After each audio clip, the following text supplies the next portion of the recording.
يا أيها الناس إنا خلقناكم من ذكر وأنثى وجعلناكم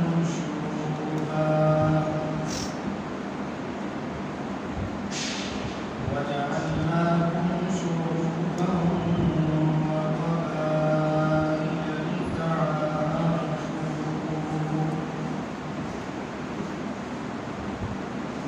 إن أكرمكم عند الله أتقاكم صدق الله مولانا العلي العظيم وصدق رسوله النبي الأمي الكريم ونحن على ذلك لمن الشاهدين والشاكرين والحمد لله رب العالمين. اللهم صل على سيدنا ومولانا محمد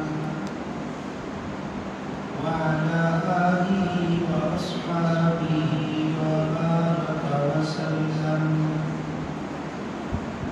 تسليما كثيرا كثيرا.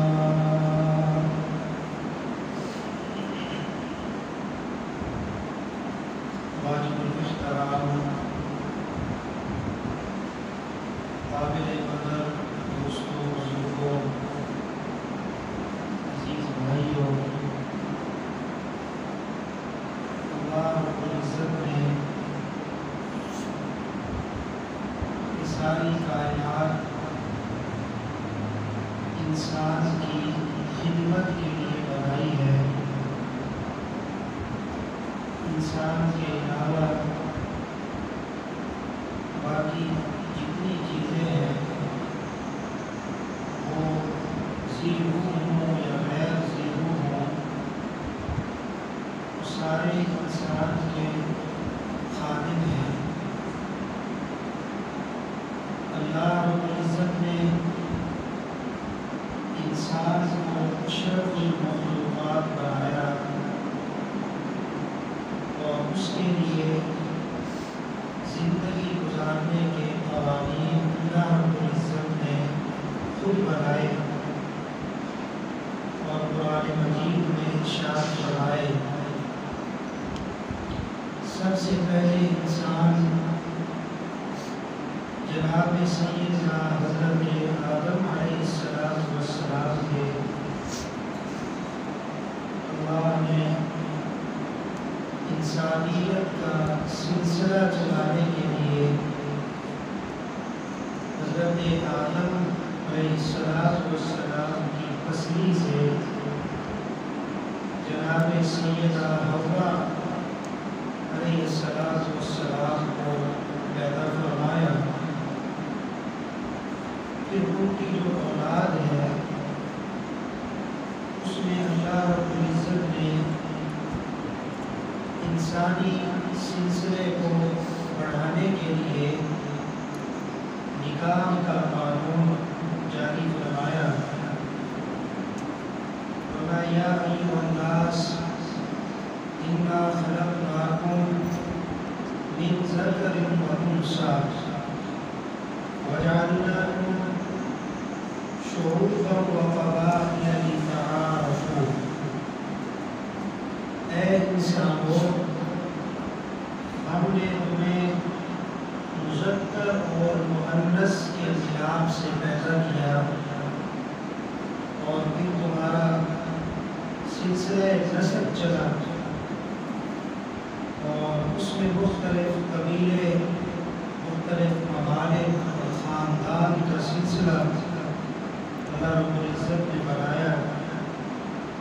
فرمایا لتعارفوا، یہ دنیا کی ساری چیزیں تعارف کے لیے ہیں. آپ کا خاندان کون سا ہے، آپ کا قبیلہ کون سا ہے، آپ کون سی لینگویج بولتے ہیں، یہ ساری چیزیں تعارف کے لیے ہیں۔ اللہ کا یہ قانون نہیں کہ فلاں خاندان جنت میں جائے گا، فلاں جہنم میں جائے گا، فلاں زبان بولنے والے جنتی ہیں اور فلاں زبان بولنے والے جہنمی ہیں، ایسی بات نہیں، بلکہ فرمایا ان اکرمکم عند اللہ اتقاکم۔ زبانیں مختلف ہیں، خاندان مختلف ہے، شکل و شباہت، ان کا قبیلہ، یہ ساری چیزیں مختلف ہیں، لیکن اللہ کے ہاں معزز وہ ہے جو متقی ہے، جو پرہیزگار ہے، اللہ سے ڈرنے والا ہے۔ ان اکرمکم عند اللہ اتقاکم، جو تم میں سے متقی ہے، پرہیزگار ہے، وہ اللہ کے ہاں معزز ہے۔ اگر تقویٰ نہیں، پرہیزگاری نہیں، دینداری نہیں، دنیاوی اعتبار سے عہدہ ہے، ترقی ہے، پیسہ ہے، مال ہے، تو ایسے لوگوں کی عزت بعض اوقات لوگ لالچ کی وجہ سے کرتے ہیں، یا بعض اوقات خوف کی وجہ سے کرتے ہیں کہ اس کا عہدہ ہے، اس کی طاقت ہے، کہیں ہمیں نقصان نہ پہنچائے، دل سے عزت نہیں ہوتی۔ لیکن جب بندہ پرہیزگار بن جاتا ہے، جب بندہ متقی بن جاتا ہے، تو اللہ رب العزت کے ہاں اس کی عزت بن گئی، پھر اللہ رب العزت اس کی محبت آسمانوں میں جو مخلوق ہے اللہ اس پہ محبت اتار دیتے ہیں، پھر آسمان والوں سے آگے چل کے دنیا میں، اور پھر ساری مخلوق اللہ کی محبت کرنے لگتی ہے کہ یہ بندہ اللہ کا بھی محبوب ہے، ہم بھی اس سے محبت کریں۔ تو فرمایا انا خلقناکم من ذکر و انثی، ہم نے تمہیں مذکر اور مؤنث سے پیدا کیا۔ ماں باپ کا سلسلہ اللہ تعالیٰ نے بنایا، جانوروں میں یہ چیز اللہ نے نہیں رکھی، جانوروں میں رشتوں کا تقدس اللہ رب العزت نے نہیں رکھا کہ یہ ماں ہے، یہ بہن ہے، یہ بیٹی ہے، لیکن انسانوں میں اللہ رب العزت نے رشتوں کا تقدس رکھا۔ ماں ہے تو اس کو کس لحاظ سے عزت دینی ہے، بہن ہے تو اس کا احترام کیسے کرنا ہے، بیٹی ہے تو اس کے سر پہ دست شفقت کیسے رکھنا ہے، یہ ساری چیزیں اللہ رب العزت نے انسان کے لیے، خصوصاً مسلمان کے لیے بنائی۔ رسول اللہ صلی اللہ علیہ وسلم کی تشریف آوری سے پہلے دنیا میں جہالت عام تھی، تو جہالت میں ایک چیز یہ بھی تھی کہ لوگ نکاح کو تو عیب سمجھتے تھے، بیوی کو عیب سمجھتے تھے، اور ویسے یارانہ دوستیاں، تعلق رکھنا، غلط تعلق رکھنا، اس پر لوگ فخر محسوس کرتے تھے۔ اگر کسی محفل میں بیٹھے ہو تو وہاں اگر کوئی پوچھ لے کہ آپ شادی شدہ ہیں تو وہ لوگ شرماتے تھے، شادی کے تذکرے سے، بیوی کے تذکرے سے شرماتے تھے، لیکن جب محفل لگی ہوتی تھی تو اس میں بڑے فخر سے بتاتے تھے کہ ہمارے تعلقات اتنے زیادہ ہیں، نعوذ باللہ، ہم نے اتنی زیادہ لوگوں کی عزت تار کی ہوئی ہے۔ یہ لیلا مجنون کے جو قصے ہیں یہ کوئی ایک قصہ نہیں، نبی علیہ السلام کی تشریف آوری سے پہلے دنیا میں اتنی جہالت تھی کہ شہوت کے مارے ہوئے لوگ، ہر مرد مجنون لگتا تھا، ہر عورت لیلا لگتی تھی۔ رسول اللہ صلی اللہ علیہ وسلم دنیا میں تشریف لائے تو آپ نے پاکیزگی کا درس دیا، حیا کا درس دیا، شرم کا درس دیا، نکاح کا مقدس طریقہ سکھایا، ماں بہن بیٹی ان سارے رشتوں کی عزت کا تقدس رسول اللہ صلی اللہ علیہ وسلم نے پوری امت کو سمجھایا۔ اور آپ سے پہلے 10 قسم کے نکاح ہوتے تھے عرب میں، اور وہ سارے بےہودہ قسم کے طریقے ہوتے تھے۔ ان میں ایک یہ طریقہ بھی تھا کہ میاں بیوی آپس میں بیٹھ کے سوچتے تھے کہ ہماری اولاد جو ہے نا یہ اتنی خوبصورت نہیں، رنگ ان کا کالا ہے، ان میں زیادہ عقل مندی نہیں، ٹیلنٹ نہیں، یہ ساری چیزیں ان میں کم ہیں۔ لہٰذا میاں بیوی آپس میں مشورہ کر لیتے تھے کہ ایسے کرتے ہیں تو چند دن کے لیے فلاں سردار کے پاس، فلاں خوبصورت آدمی کے پاس چلی جا، وہاں سے ہو کر واپس آ جا، تو اس کے نتیجے میں ہماری جو اولاد ہوگی وہ بڑی خوبصورت ہوگی، اور اس میں ان کے لیے کوئی عیب بھی نہیں تھا، کوئی آر بھی نہیں تھی، کوئی شرم بھی نہیں تھی۔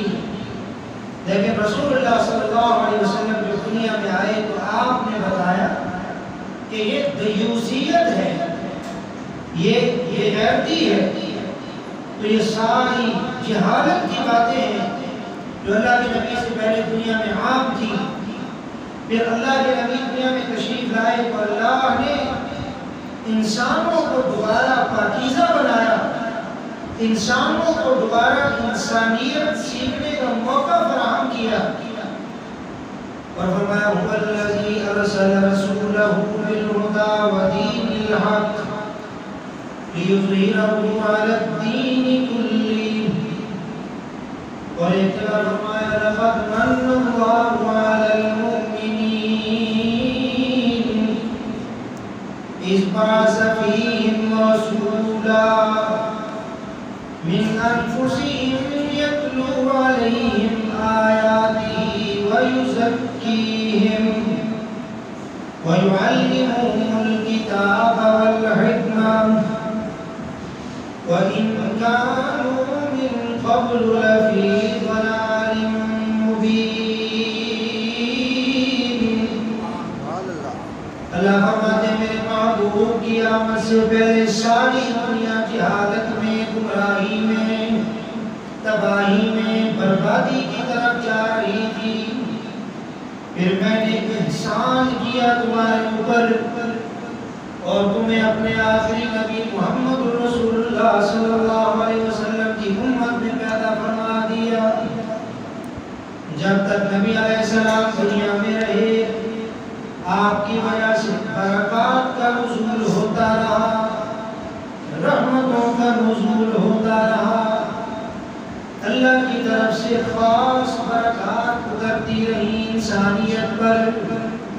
پھر جب آپ نے دنیا سے پردہ فرمایا تو اعلان فرما دیا خیر القرون قرنی ثم الذین یلونہم ثم الذین یلونہم ثم الذین یلونہم، فرمایا دنیا کے لوگوں سب سے بہترین زمانہ میں محمد مصطفیٰ کا زمانہ ہے، پھر میرے بعد والا زمانہ یلونہم صحابہ اکرام کا زمانہ، پھر اس کے بعد والا زمانہ یعنی تابعین کا زمانہ، پھر تبع تابعین کا زمانہ، پھر جیسے جیسے وقت گزرتا جائے گا اللہ کے نبی سے ہم دور ہوتے چلے جائیں گے، برکتیں بھی کم ہوتی چلی جائیں گی، رحمتیں بھی کم ہوتی چلی جائیں گی۔ ایک بہت بڑے محدث گزرے ہیں، انہوں نے ایک بہت بڑی حدیث کی خدمت بھی کی۔ آپ ایک لفظ سنتے ہیں صحاح ستہ، صحاح کا معنی صحیح حدیث کی کتابیں، اور ستہ کا معنی 6 بڑی بڑی کتابیں 6 حدیث کی۔ تو اس میں ایک کتاب ہے ترمذی جس کو امام محمد بن عیسیٰ ترمذی رحمۃ اللہ علیہ نے لکھا، اور یہ ایسے سمجھے فقہ کا انسائکلوپیڈیا ہے، فقہ کی بنیاد ہے یہ کتاب۔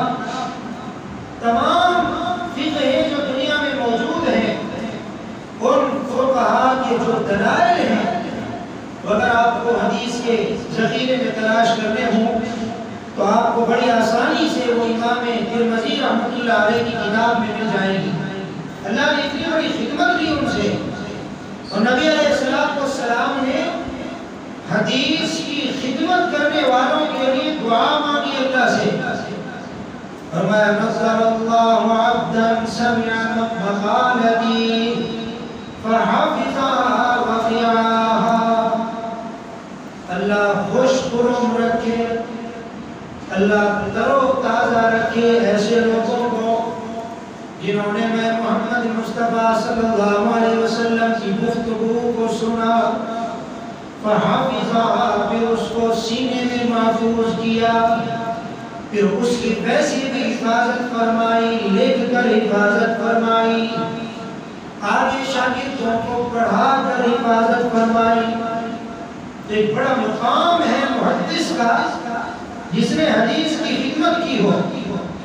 تو اللہ نے امام ترمذی رحمۃ اللہ علیہ کو جہاں باطنی حسن سے نوازا تھا، وہاں ظاہری حسن بھی اللہ نے بے بنا دیا۔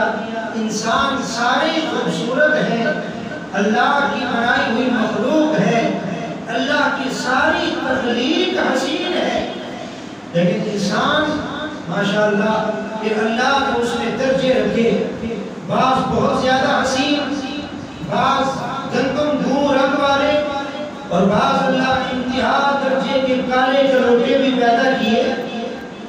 اللہ نے دونوں چیزیں پیدا کی، حسن بھی پیدا کیا، بدصورتی بھی اللہ نے پیدا کی، اچھے اخلاق بھی بنائے، برے اخلاق بھی بنائے، اللہ نے صحت مند لوگ بھی بنائے، معذور لوگ بھی بنائے، بیمار لوگ بھی بنائے، عقل مند بھی بنائے، پاگل بھی بنائے۔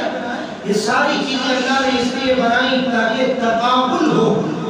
جب صحت مند بیمار کو دیکھے تو اس کے مقابلے میں اس کی زبان پر اللہ کا شکر آئے، کوئی حسین آدمی اپنے حسن کو دیکھے پھر اس کے سامنے بھی بدصورت آئے تو اس کے دل میں شکر کے جذبات پیدا ہوں۔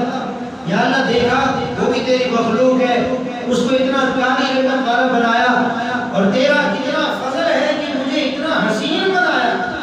تو امام ترمذی رحمۃ اللہ علیہ کو اللہ نے باطنی حسن کے ساتھ ساتھ ظاہری حسن سے بھی نوازا، اور پھر علم حدیث پڑھنا پڑھانا، قرآن پڑھنا پڑھانا، اس کی وجہ سے انوارات، تجلیات، برکات وہ بھی ساری چہرے پر اترتی تھی، تو سونے پہ سہاگا ہو جاتا تھا، حسن کو بالا ہو جاتا تھا۔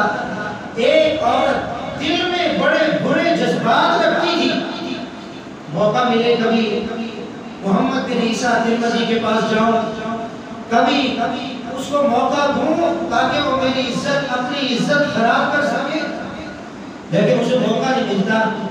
ایک دفعہ وہ آئی اور اس نے دیکھا آج بڑا موقع ہے، مسئلہ پوچھنے کے بہانے سے امام ترمذی کی محفل میں آ کے بیٹھ گئی۔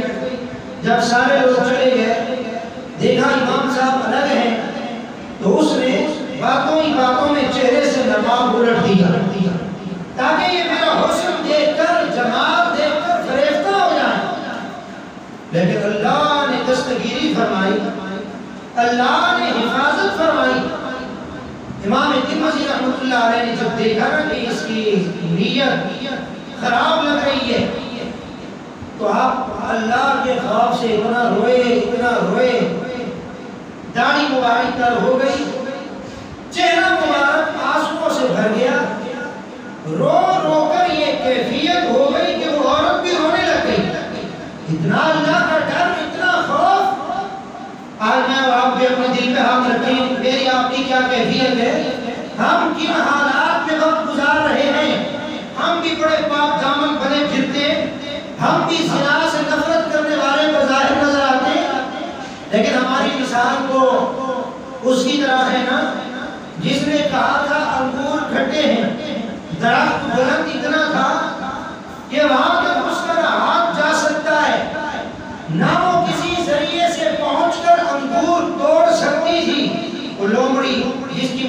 پرانی کتابوں میں آ رہی ہے، ہمارے اردو ادب میں آ رہی ہے۔ جب وہ کوشش کرتی رہی انگور توڑ لوں، نہ توڑ سکی تو نیچے اتر آئی اور کہنے لگی انگور بڑے کھٹے ہیں، لہٰذا میرا کھانے کا دل نہیں کرتا۔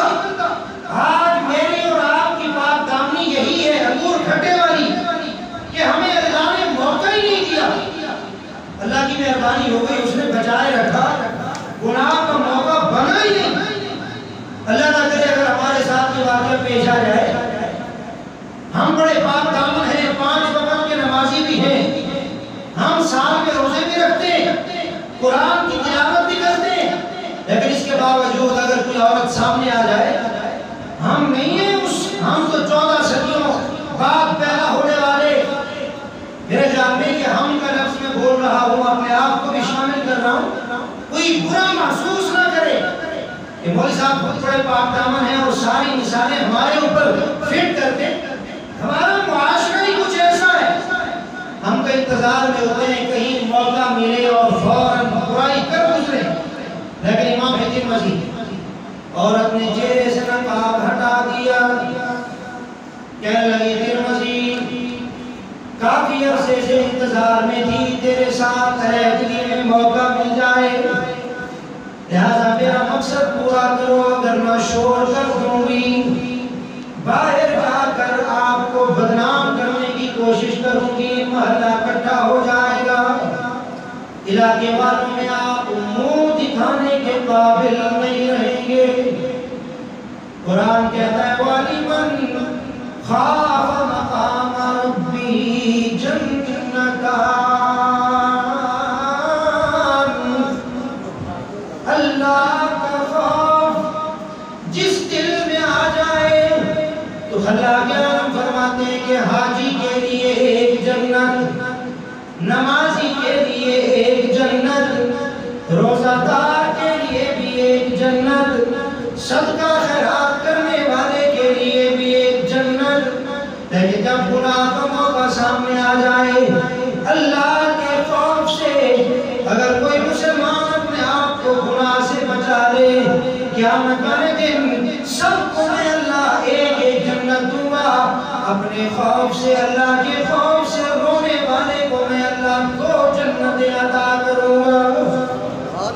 امام ترمذی کی آنکھوں سے آنسو رواں ہو گئے اور اب بھی رونا شروع ہو گئی، حتیٰ کہ اٹھ کے چلی گئی کہ یہ تو صوفی صاحب ہیں، مولوی صاحب ہیں، عالم صاحب ہیں، قاری صاحب ہیں، یہاں میرا مقصد پورا نہیں ہوگا۔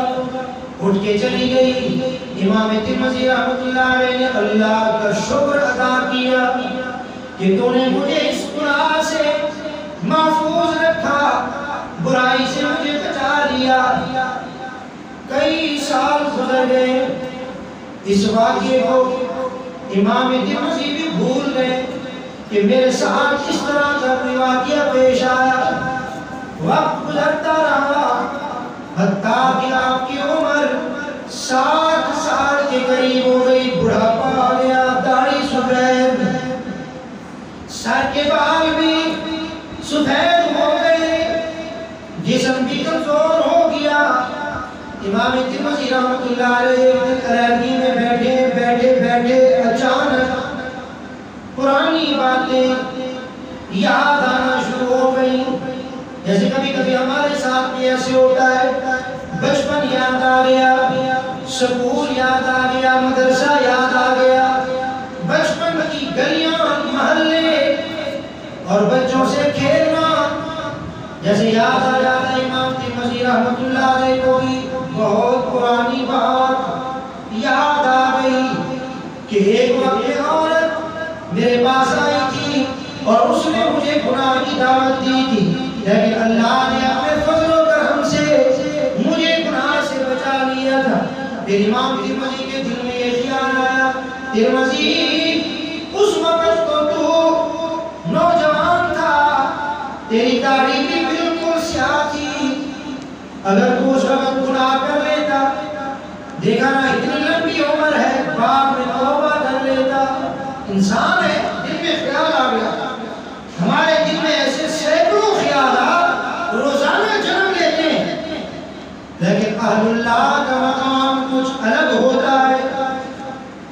جن کے دل کی تار اللہ رب العزت سے جڑ جائے ان کا معاملہ ذرا الگ ہوا کرتا ہے۔ امام ترمذی کے دل میں خیال آیا اس وقت گناہ کر لیتا اور پھر اتنی لمبی زندگی ہے بعد میں توبہ کر لیتا، لیکن پھر فوراً خیال آیا کہ یہ کیا کہہ رہا ہے، اپنی نیکی پر پانی پھیرنے کی کوشش کر رہا ہے۔ اللہ نے تو تیرے اوپر اتنی بڑی مہربانی کی اور تجھے گناہ سے بچایا، اور اب تو یہ سوچ رہا ہے کہ بری سوچ تیرے ذہن میں آ گئی۔ تو امام ترمذی ایک مرتبہ پھر رونا شروع ہو گئے، یا اللہ یہ مجھ سے غلطی ہو گئی، تو نے گناہ سے بچایا، آج میرے دل میں پھر یہ بات آ گئی اور میں سوچ رہا ہوں اس وقت گناہ کر لیتا۔ یا اللہ یہ جو غلط سوچ غلط خیال میرے دل میں آیا نا مجھے اس پر افسوس ہے۔ امام ترمذی دوبارہ رونا شروع ہو گئے، روتے روتے آنکھ لگ گئی اور خواب میں زیارت ہو گئی جناب سیدنا محمد رسول اللہ صلی اللہ علیہ وسلم کی، اللہ ہم سب کو نصیب فرمائے۔ خواب میں زیارت ہو گئی تو امام ترمذی رحمۃ اللہ علیہ نے پوچھا یا رسول اللہ صلی اللہ علیہ وسلم آخر کیا ماجرا ہے کہ ایک وہ وقت تھا جب میرے لیے گناہ کرنے کا موقع بھی میسر تھا، جوانی بھی تھی، لیکن مجھے گناہ سے اتنی نفرت تھی کہ میں اس گناہ سے بچ گیا، لیکن آج میری عمر بھی زیادہ ہو گئی، بڑھاپا آ گیا، قبر کے قریب ہو گیا، آج میرے دل میں یہ خیال کیسے آ گیا؟ رسول اللہ صلی اللہ علیہ وسلم نے فرمایا ترمذی جس وقت وہ عورت تیرے پاس آئی تھی تب تو جوان تھا، تب تیرا زمانہ میرے زمانے کے بہت زیادہ قریب تھا، لہذا جتنا میرے قریب تھا زمانہ اتنی اللہ رب العزت کی رحمتیں، اتنی اللہ رب العزت کی طرف سے برکتیں تمہارے اوپر نازل ہوا کرتی تھیں۔ یہ ان برکتوں کا اثر تھا کہ تم گناہوں سے بچ گئے، اور آج جب آپ 60 سال کے ہو گئے، عرصہ بھی تو گزر گیا ہے نا، عمر جو آپ کی بڑی ہو گئی، محمد مصطفیٰ صلی اللہ علیہ وسلم کے زمانے سے اتنا دور بھی تو چلے گئے نا، جتنا دور چلے گئے اتنی رحمتیں کم، برکتیں کم، اور اتنی زیادہ فساد دنیا میں بڑھ گیا۔ لہذا ترمذی پریشان ہونے کی ضرورت نہیں، برکات اٹھ گئی، دنیا میں فتنہ فساد زیادہ آ گیا، یہ اس کا اثر ہے کہ تمہارے دلوں کی کیفیت بدل گئی۔ لہذا اس سے یہ نتیجہ نکلا جتنا جتنا ہم لوگ قیامت کے زیادہ قریب ہوتے جائیں گے اتنا شر بڑھے گا، فتنہ بڑھے گا، فساد بڑھے گا، جہالت بڑھے گی، اور وہ سارے اعمال سارے افعال جو جاہلیت کے زمانے میں اللہ کے نبی کی آمد سے پہلے دنیا میں ہوا کرتے تھے وہ سارے دنیا میں دوبارہ شروع ہو جائیں گے۔ وہی بےہودہ لباس دوبارہ آئے گا، وہی بےہودہ طریقہ دوبارہ آئے گا، گفتگو میں، معاشرت میں، زندگی گزارنے میں، وہ سارے طریقے آہستہ آہستہ دوبارہ دنیا میں آنا شروع ہو جائیں گے۔ نبی علیہ السلام کے آنے سے پہلے لوگ نکاح کے علاوہ ناجائز تعلقات پر فخر کرتے تھے، تو آج بھی وہ دور دوبارہ آ رہا ہے۔ بے حیائی کے جملے اتنے عام ہو گئے کہ آج ہم بے دھڑک اور جملے تھوڑا سا ان کا رخ بدل دیا گیا۔ پہلے اگر وہ اردو میں استعمال ہوتے تھے تو آج انہیں انگلش میں ٹرانسلیٹ کر دیا گیا، اور ہم یہ سمجھتے ہیں کہ زبان اور لینگویج بدلنے سے شاید اس کی بےہودگی میں کمی آ گئی۔ میں اس کی مثال دیتا ہوں، پہلے ایک جملہ بولا جاتا تھا سود، کہتے ہیں کہ سود کھانا حرام ہے، سود لینا حرام ہے، سود دینا حرام ہے۔ اب جملہ بدل گیا، اب سود کی جگہ لفظ آ گیا پرافٹ، تو یہ اتنا برا بھی نہیں لگتا، اتنا گندا بھی نہیں لگتا، حالانکہ سب کچھ وہی ہے، وہی گناہ، وہی برے افعال، لفظ بدل گیا، پرسنٹیج کا جملہ آ گیا، پرافٹ کا جملہ آ گیا، بینکاری آ گئی، تو جملہ بدلنے سے اب ہم یہ سمجھتے ہیں کہ یہ جملہ مہذب ہو گیا ہے، پاکیزہ ہو گیا ہے.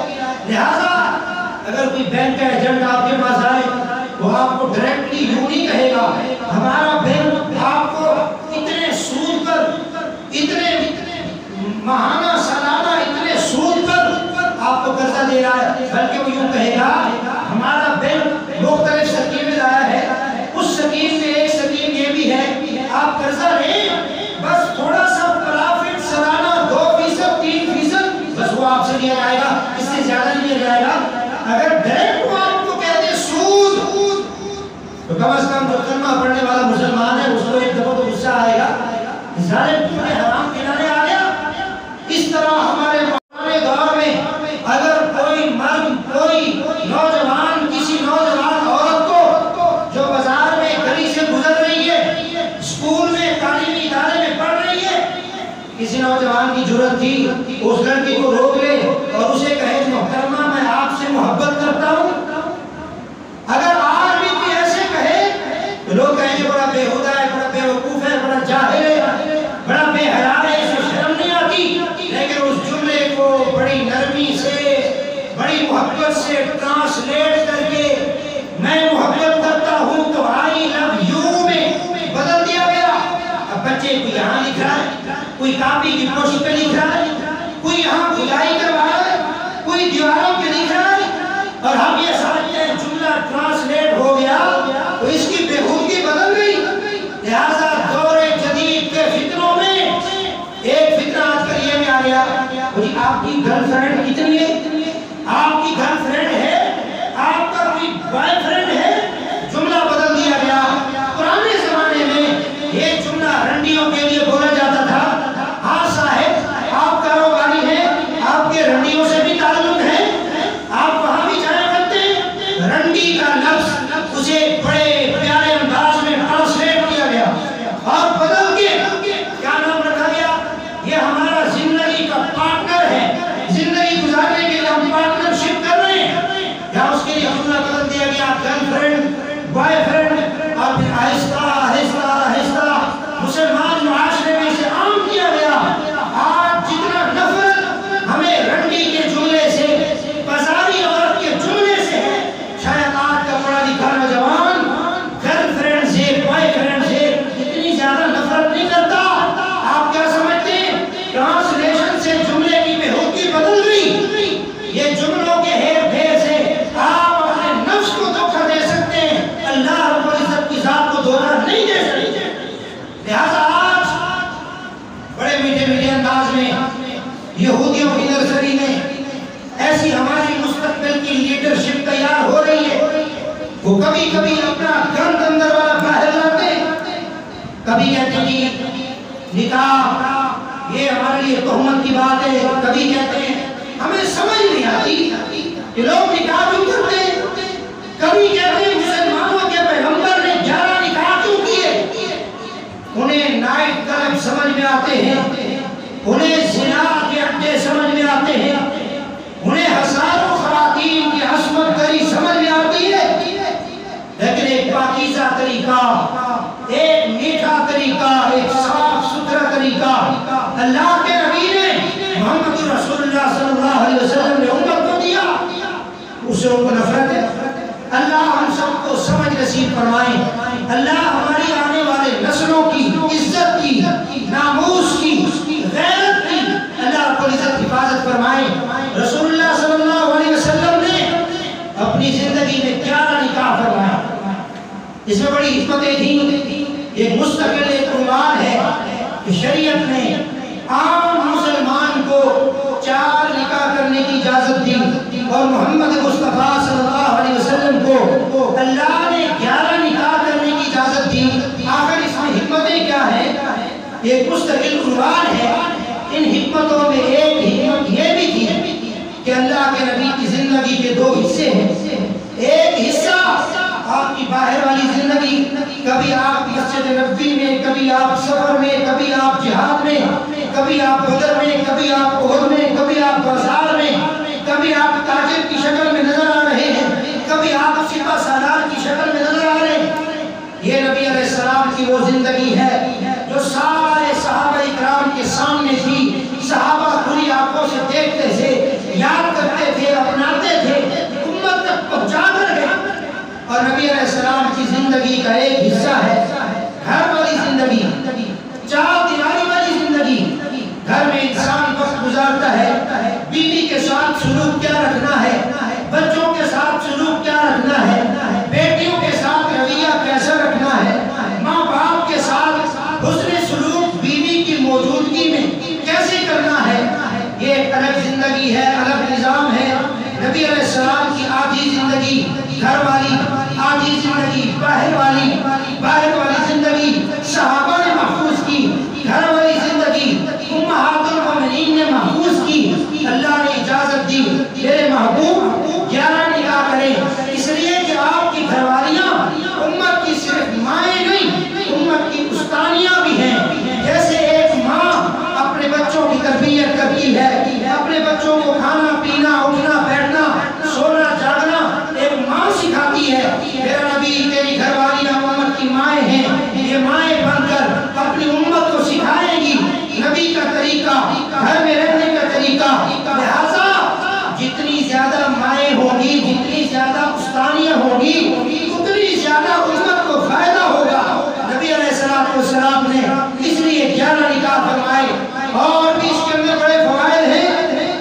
ایک فائدہ یہ بھی تھا نبی علیہ السلام نے مختلف خواتین, کوئی اپنی رشتہ دار ہے, کوئی رشتہ دار نہیں, دور پر ایک عورت ہے, کوئی بوڑھی بڑی عمر کی ہے اور کوئی بالکل نوجوان ہے, کوئی متعلقہ ہے, کوئی کنواری ہے. اللہ کے نبی نے ساری عورتوں کو اپنے نکاح میں جمع کیا تاکہ آنے والی امت کو سبق دیا جائے, درس دیا جائے. رشتہ دار عورت ہے, سلوک کیسے کرنا ہے. دور پر ایک عورت ہے, بیوی بن کے گھر میں آئی, سلوک کیسے کرنا ہے. اگر وہ متعلقہ ہے, پہلے اس کا شوہر تھا, طلاق دے دی, اب آپ کے نکاح میں آئی, سلوک کیسے کرنا ہے. اگر یہ متوفی عنہا زوجہا ہے, شوہر فوت ہو گیا اور پھر یہ آپ کے نکاح میں آئی, اس کے ساتھ سلوک کیسے کرنا ہے. تو یہ ساری چیزیں اللہ کے نبی نے مختلف قسم کی عورتوں سے نکاح کیا تاکہ قیامت تک آنے والی امت کے لیے سبق بن جائے, درس بن جائے, نمونہ بن جائے. آپ نبی علیہ السلام جب مسجد نبوی میں آتے اور آپ تذکرہ کرتے, آج میں گھر گیا تو میری عائشہ کے ساتھ یہ گفتگو ہوئی, آج میں گھر گیا سیدہ حفصہ کے ساتھ میں نے یہ بات کی, آج میں گھر گیا ام سلمہ کے ساتھ میں نے کھانا کھایا, آج میں گھر گیا حضرت زینب کے ساتھ میں نے پانی پیا. یہ ساری باتیں اللہ کے نبی مسجد نبوی میں کرتے تھے. زمانے جاہلیت کے لوگ تعجب کرتے تھے, یعنی کیسا نبی ہے, یہ تو بیویوں کے ساتھ محبت کرتا ہے, بیویوں کے ساتھ پیار کرتا ہے. کیونکہ وہ جاہل لوگ تھے, انہوں نے تو گرل فرینڈ بنائی تھی نا. یہ جاہلیت کا پرانا طریقہ ہے, وہ اپنے گرل فرینڈ کے تذکرے کرتے تھے, میری لیلا ایسی, میری محبوبہ ایسی. لہذا جنہیں اپنی محبوباؤں سے پیار تھا وہ اپنی محبوباؤں کے تذکرے کرتے تھے. نبی علیہ السلام دنیا میں آئے تو آپ نے فرمایا یہ سارے طریقے بیہودہ, یہ سارے طریقے غلط. اللہ نے تمہارے گھروں میں بیویاں بھیجی ہیں, محبت کرنی ہے تو ان سے کرو, پیار کرنا ہے ان سے کرو, اظہار محبت کرنا ہے ان سے کرو. لوگوں کے سامنے اگر کسی عورت کے ساتھ محبت کا تذکرہ کرنا ہے, بجائے کسی نامحرم کے اپنی بیوی کی محبت کا تذکرہ کرو. پیارو, یہ میرے نبی کی سنت ہے, یہ میرے نبی کا طریقہ ہے. آج جو لوگ نکاح پر اعتراض کر رہے ہیں, یہ اصل میں اعتراض تو کرنا چاہتے ہیں نبی علیہ السلام پر, اصل میں یہ اعتراض کرنا چاہتے ہیں اللہ کے نبی کے 11 نکاحوں پر, لیکن جرأت نہیں ہوتی. مسلمانوں میں غیرت موجود ہے, اگر ہم نے ڈائریکٹ اعتراض کیا مسلمانوں میں غصہ پیدا ہو جائے گا. لہذا انڈائریکٹ اعتراض کیا گیا, اور اس انڈائریکٹ میں یہ جملے کہے گئے, وہ جی سمجھ میں نہیں آتی یہ لوگ نکاح کیوں کرتے ہیں. مولویوں نے نکاح پڑھایا, مولویوں نے نکاح کا طریقہ رائج کیا, درمیان میں مجھے آپ کو لائے تاکہ اللہ کے نبی پر اعتراض ایک